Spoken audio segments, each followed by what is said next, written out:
Hola, somos Bibliar. Continuamos hoy, amigo oyente, el recorrido que estamos efectuando por el libro de Levítico. En nuestro programa anterior estábamos considerando el reglamento relacionado con el contacto del israelita con los cadáveres de animales inmundos. Y decíamos que cualquier vasija de barro en la cual cayese un animal inmundo y muriera, tenía que ser rota y el agua o el grano que contuviera tenía que ser botado. Una vasija de bronce, por su parte, tenía que ser restregada hasta quedar completamente limpia. Enfatizamos el hecho de que aquí Dios estaba enseñando a su pueblo la necesidad de la limpieza en la preparación de las comidas. No te olvides de suscribirte y seguir con el estudio completo de la Biblia. Bendiciones. Carlos Phillips se casó con la chica más linda de su pueblo. Para su luna de miel, se embarcaron en un hermoso yate. Pero apenas 4 días después de empezar su viaje, ocurrió un desastre. Un terrible incendio estalló. Muchos murieron y otros sufrieron quemaduras graves. El yate se hundió, pero algunos sobrevivieron en botes salvavidas. Uno de ellos fue Carlos Phillips. Trágicamente, no hubo noticias de su esposa. Carlos estaba sumergido en la tristeza y el dolor, pero tuvo que aceptar su destino. Se dedicó por completo a su negocio, y en 3 años había prosperado mucho. Con sus nuevos recursos, decidió investigar el destino de su amada. Contrató a un detective privado para averiguar qué le había pasado a su esposa desaparecida. El detective descubrió que una joven con el rostro lleno de cicatrices había sido rescatada. Se dispuso a encontrarla y finalmente lo hizo, a pocas cuadras de la fábrica de Phillips, trabajando como empleada doméstica. No había duda. Era la esposa de Phillips. Había aceptado el trabajo porque sabía que le permitiría ver al hombre que amaba, aunque fuera desde lejos. Después de derramar muchas lágrimas, finalmente se encontraron cara a cara de nuevo. ¿Por qué te escondiste, mi amor?, preguntó Carlos. Por estas cicatrices, respondió ella simplemente. ¿No sabías que estaba desesperado por verte?, insistió él. No podía soportar que me vieras así, dijo ella bajando la cabeza. Pensé que te decepcionarías mucho. La esposa de Carlos no se daba cuenta de que su amor no era superficial. Ella asumió que era como el amor de otros hombres que había conocido. No había considerado que pudiera ser incondicional, incluso divino, como el amor de Dios. Muchos de nosotros somos como ella. Así como ella no sabía cuán incondicional era el amor de su esposo, muchos de nosotros no nos damos cuenta de cuán incondicional es el amor de Jesucristo por nosotros. Como las quemaduras en el cuerpo de la esposa de Phillips, el pecado ha dejado cicatrices en nuestras vidas, cicatrices que nos traen vergüenza. Pero Cristo nos aseguró que Él vino a buscar y salvar a los perdidos. Nuestro pasado no lo asusta ni lo confunde. Su amor es más profundo que las cicatrices de nuestro pecado. Dejemos de intentar esconderlas. De todos modos, no podemos ocultarle nada a Él. En lugar de eso, corramos hacia Él. Cristo ve más allá de nuestras cicatrices y anhela vernos como realmente somos, hasta el punto de dar su vida para hacerlo posible. Continuamos hoy, amigo oyente, el recorrido que estamos efectuando por el libro de Levítico.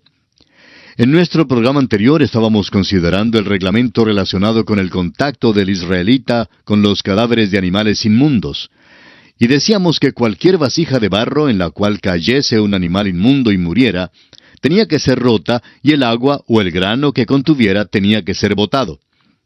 Una vasija de bronce, por su parte, tenía que ser restregada hasta quedar completamente limpia. Enfatizamos el hecho de que aquí Dios estaba enseñando a su pueblo la necesidad de la limpieza en la preparación de las comidas. Y al mismo tiempo les estaba enseñando una lección en cuanto a la santidad. Cada vasija era santa ante Dios y todo tenía que permanecer limpio. En el sistema mosaico, la limpieza era lo más importante después de la santidad. Y esto tenía que aplicarse aún a los detalles más pequeños en las situaciones cotidianas. Dios guardó a su pueblo de toda contaminación y corrupción. Ahora notemos que el versículo 36 dice que si el cadáver caía en una fuente o lago, aquella agua no era contaminada, porque era mucha agua y muy fresca. Y las aguas de por sí son vivificantes y purificadoras. ¿No es maravilloso, amigo oyente, que el Señor Jesucristo es la fuente de agua viva? Él no se contamina por el contacto con el pecador, ni con los enfermos, con el leproso o con la mujer con flujo de sangre. Él nos dice en el capítulo 4 del Evangelio según San Juan, versículo 14, «Mas el que bebiere del agua que yo le daré, no tendrá sed jamás, sino que el agua que yo le daré será en él una fuente de agua que salte para vida eterna».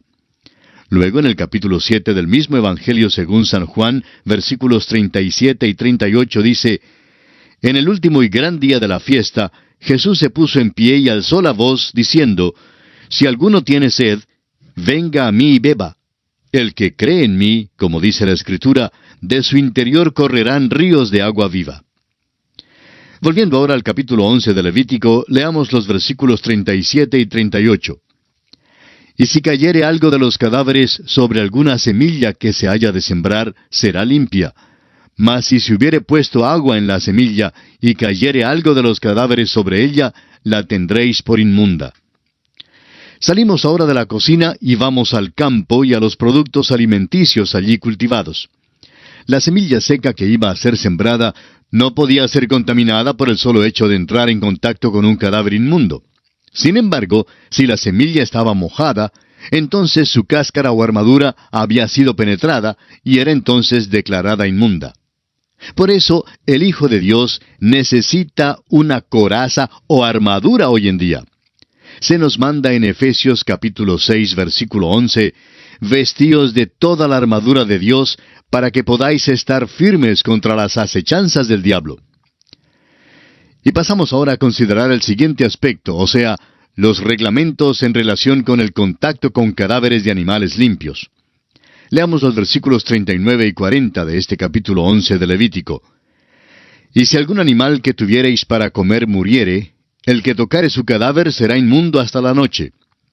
Y el que comiere del cuerpo muerto, lavará sus vestidos, y será inmundo hasta la noche.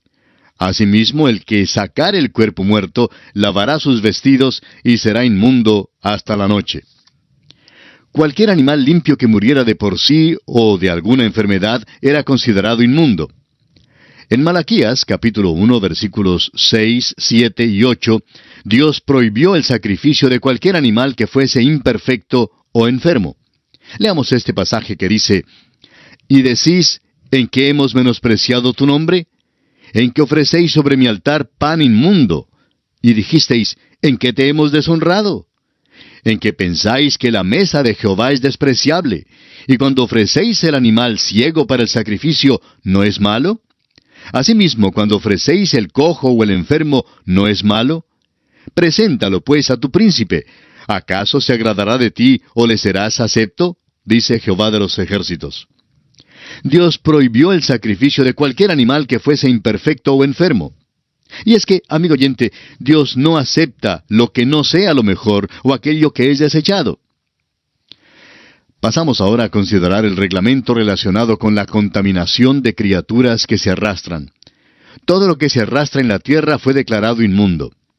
Dios da el motivo por el cual no quería que se contaminaran con estos animales. Leamos los versículos 44 y 45 de Levítico capítulo 11.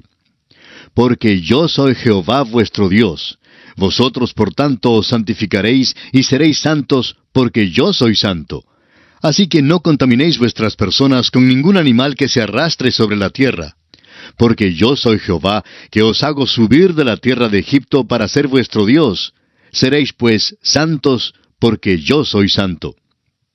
Todas las criaturas que se arrastran sobre la tierra fueron declaradas inmundas después de la caída del hombre, cuando la serpiente fue maldita y obligada a arrastrarse sobre el polvo. Y llegamos ahora al último aspecto en consideración dentro del tema del alimento del pueblo de Dios. Y este aspecto es la clasificación de lo limpio y lo inmundo, hecha por un Dios santo.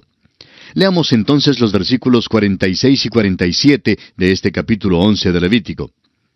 «Esta es la ley acerca de las bestias y las aves, y todo ser viviente que se mueve en las aguas, y todo animal que se arrastra sobre la tierra, para hacer diferencia entre lo inmundo y lo limpio, y entre los animales que se pueden comer y los animales que no se pueden comer». Es Dios quien hace la distinción bien definida entre lo limpio y lo inmundo. La santidad, aun en las cosas pequeñas, es esencial. Esta es la prueba suprema para el hombre de Dios. La prueba decisiva de cualquier vida, de cualquier persona del pueblo de Dios, es esta. Dios dice, soy tu Dios, soy santo, sed santos. Amigo oyente, usted tiene que decidirse si va a caminar con Dios y para Dios en este mundo contaminado. Esta es la lección para nosotros en este capítulo 11 de Levítico con respecto a lo limpio y lo inmundo. Y así concluimos nuestro estudio de este capítulo 11 de Levítico. Y entramos ahora al capítulo 12.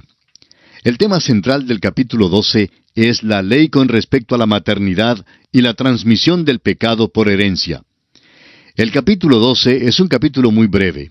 Solo tiene 8 versículos y establece un contraste con el capítulo anterior que trató el tema de la dieta y que abarcó 47 versículos.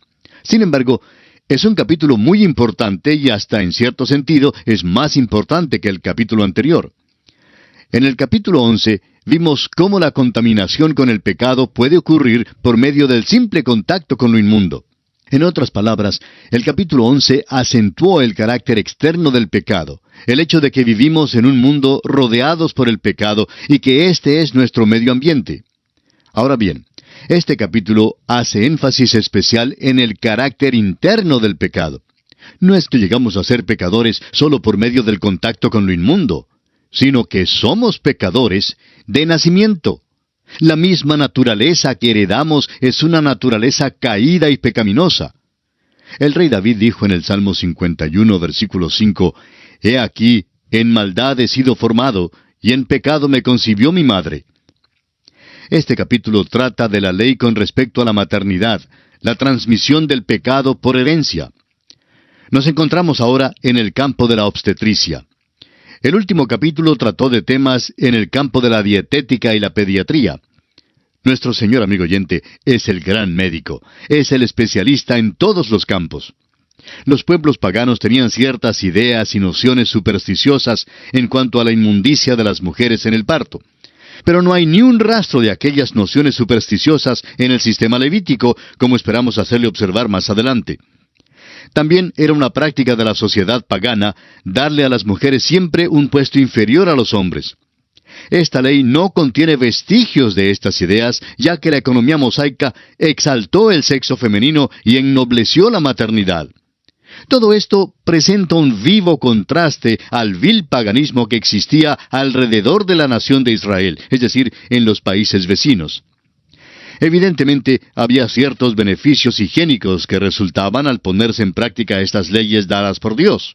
Sin embargo, este no fue el propósito principal. Vimos lo mismo en cuanto a las dietas mencionadas en el capítulo anterior. Dios estaba enseñándole a su pueblo, tanto en aquel entonces como en el día de hoy, que nacemos en pecado. Esta es una doctrina que ciertamente es rechazada hoy en día. A los hombres no les gusta la doctrina de la depravación total del hombre. Y es interesante notar que los hombres, por un lado, profesan no creer en la depravación total del hombre, pero por otra parte, no hay duda alguna que ciertamente la demuestran en todo lo que hacen. Y esto es algo que es muy obvio. El apóstol San Pablo en su carta a los Romanos capítulo 5 versículo 12 dice, «Por tanto, como el pecado entró en el mundo por un hombre, y por el pecado la muerte, así la muerte pasó a todos los hombres, por cuanto todos pecaron». Este capítulo 12 pinta un cuadro diferente al que al mundo le gusta ver. Una madre jovencita abrazando a su bebé recién nacido no es realmente un cuadro de inocencia ni de impecabilidad. Es más bien un cuadro de la transmisión de la inmundicia y del pecado. Esa madrecita ha dado a luz a un pecador. Dios pronunció una maldición sobre la mujer después de su caída en el Edén. Lo que le fue dado a la mujer como una bendición, por el pecado es maldecido, y ella no puede dar a luz sino a un niñito ya contagiado por el pecado. Debemos apresurarnos en añadir que esta maldición no impide en manera alguna que las mujeres sean salvas. El hecho de que una madre cristiana sufra dolor en el nacimiento de su niño, lo cual es una evidencia del juicio de Dios, no puede significar en manera alguna que pierda o que aún corre el riesgo de perder su salvación. El apóstol Pablo confirmó esto en su primera carta a Timoteo, capítulo 2, versículo 15, donde dice, «Pero se salvará engendrando hijos si permaneciere en fe, amor y santificación con modestia».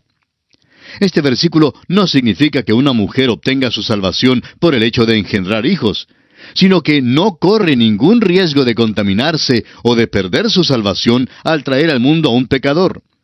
La evidencia de su salvación está en su fe, amor y su vida santa y modesta. Bajo la ley, la inmundicia era para recordarle a la madre que había traído al mundo a un pecador. Ahora, bajo la gracia, su dolor de parto es para recordarle que un pecador ha nacido, aunque ella sea creyente en Cristo.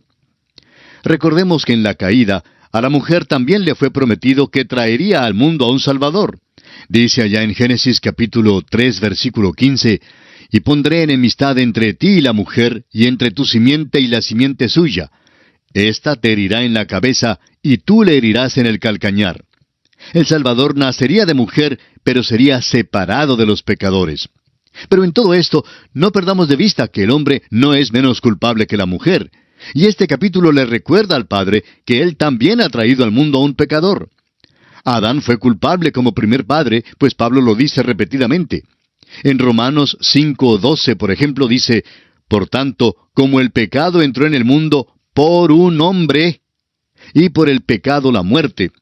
Luego en el versículo 19 del mismo capítulo 5 de Romanos agrega, «Porque así como por la desobediencia de un hombre, los muchos fueron constituidos pecadores». Y una vez más, en su primera carta a los Corintios, capítulo 15, versículo 21, dice, «Porque por cuanto la muerte entró por un hombre». Estas son declaraciones claras y concisas de la Escritura, amigo oyente. El pequeño bebé está sujeto a la muerte, y muchos bebés mueren antes de que cometan su primer pecado. Mueren porque Adán pecó y han heredado la naturaleza pecaminosa. Veamos ahora brevemente un bosquejo de este capítulo 12 de Levítico. El tema central es los hijos de Dios. Y analizaremos este tema bajo los siguientes aspectos. En primer lugar, la purificación de la madre cuando da a luz un hijo varón, versículos 1 al 4. En segundo lugar, la purificación de la madre cuando da a luz una hembra, versículo 5. Y en tercero y último lugar, la purificación de la madre al ofrecer un sacrificio de expiación, en los versículos 6 al 8. Comencemos entonces con el primer aspecto, esto es, la purificación de la madre cuando da a luz un hijo varón. Leamos los primeros 2 versículos de este capítulo 12 de Levítico. «Habló Jehová a Moisés diciendo, habla a los hijos de Israel y diles, la mujer cuando conciba y dé a luz varón será inmunda 7 días, conforme a los días de su menstruación será inmunda». Según esta ley, la madre es declarada inmunda porque ha traído al mundo a un pecador. Eva probablemente pensaba que ella había traído al Salvador al mundo cuando nació Caín, pero en realidad dio a luz a un pecador, el primer asesino, por cierto. Ahora este rito levítico es para recordarle a las mujeres que estaban trayendo al mundo el mismo tipo de bebé que Eva había traído al mundo. Una vida que de por sí no puede hacer el bien, sino solamente pecar, pues lo que es nacido de la carne, carne es. Como lo veremos más adelante, el tiempo total de su inmundicia legal era de 40 días que se dividía en 2 períodos. El primer período duraba 7 días. Luego, según el versículo siguiente, el varón tenía que ser circuncidado en el 8º día. La circuncisión era el símbolo dado a Abraham. Nos damos cuenta que la idea de la inmundicia de la maternidad choca con las nociones populares en boga en cuanto a la maternidad y a la inocencia del pequeño bebé. Si es que alguien dice algo que pueda ser interpretado como degradante en cuanto a estos conceptos que tenemos sobre la maternidad, lo miramos con disgusto. Por otra parte, el Día de las Madres en las iglesias ha llegado a tener mucho sentimentalismo. En realidad, no debiera predicarse un sermón sentimental en el Día de las Madres, porque en aquel día algún impío réprobo trae a su madrecita querida a la iglesia, se sienta a su lado y espera que el predicador diga algo en el sentido de que podrá ir al cielo gracias a los méritos de su madre. Y en este punto, el Dr. J. Vernon McGee, autor de estos estudios bíblicos, decía, «Doy gracias a Dios que en los 40 años que he trabajado en el ministerio como pastor, nunca he señalado a la madre en lugar de señalar a Cristo. Desafortunadamente, amigo oyente, el mundo de hoy en día idealiza y sentimentaliza la maternidad hasta considerar que un retrato o cuadro de una madre con su nuevo bebé sea la cosa más bella posible. Pero Dios, amigo oyente, mira las cosas tal cual son. Dios dice que el padre y la madre han traído al mundo a un pecador.